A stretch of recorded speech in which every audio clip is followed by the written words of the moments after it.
So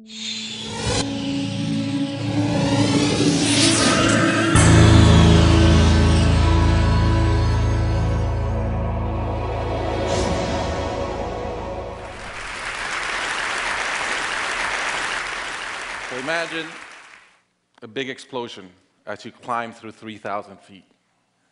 Imagine a plane full of smoke. Imagine an engine going clack, clack, clack, clack, clack, clack, clack. Sounds scary.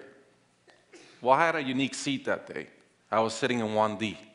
I was the only one who could talk to the flight attendants. So I looked at them right away, and they said, no problem. We probably hit some birds. The pilot had already turned the plane around, and we weren't that far. You could see Manhattan. 2 minutes later, 3 things happen at the same time. The pilot lines up the plane with the Hudson River. It's usually not the route. He turns off the engines. Now imagine being on a plane with no sound. And then he says 3 words, as unemotional 3 words as I've ever heard. He says, brace for impact. I didn't have to talk to the flight attendant anymore. I could see in her eyes, it was terror. Life was over. And I want to share with you 3 things I learned about myself that day. I learned that it all changes in an instant. We have this bucket list, we have these things we want to do in life, and I thought about all the people I wanted to reach out that I didn't, all the fences I wanted to mend, all the experiences I wanted to have and I never did. As I thought about that, later on I came up with a saying, which is, I collect bad wines. Because if the wine is ready and the person is there, I'm opening it. I no longer want to postpone anything in life. And that urgency, that purpose has really changed my life. The second thing I learned that day, and this is as we clear the George Washington Bridge, which was by not a lot, I thought about, wow, I really feel one real regret. I've lived a good life. In my own humanity and mistakes, I've tried to get better at everything I tried. But in my humanity, I also allow my ego to get in. And I regretted the time I wasted in things that did not matter with people that matter.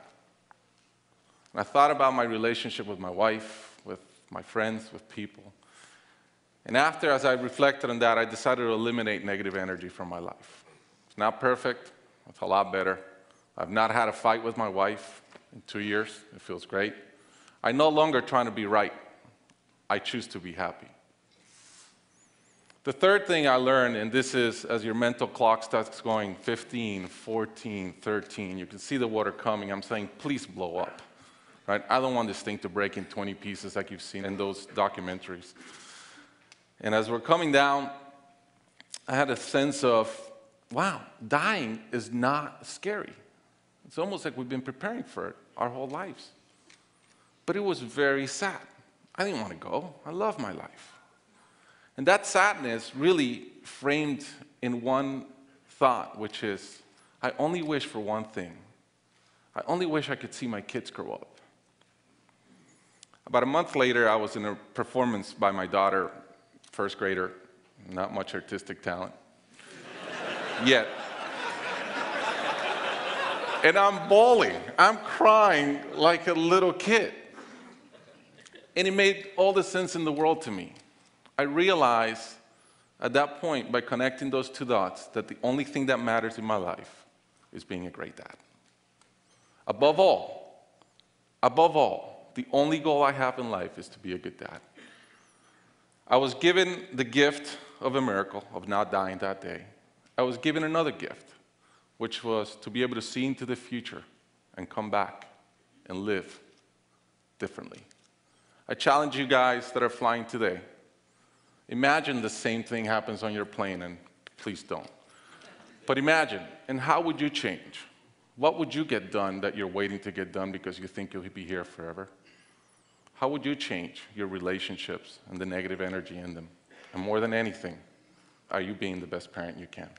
Thank you.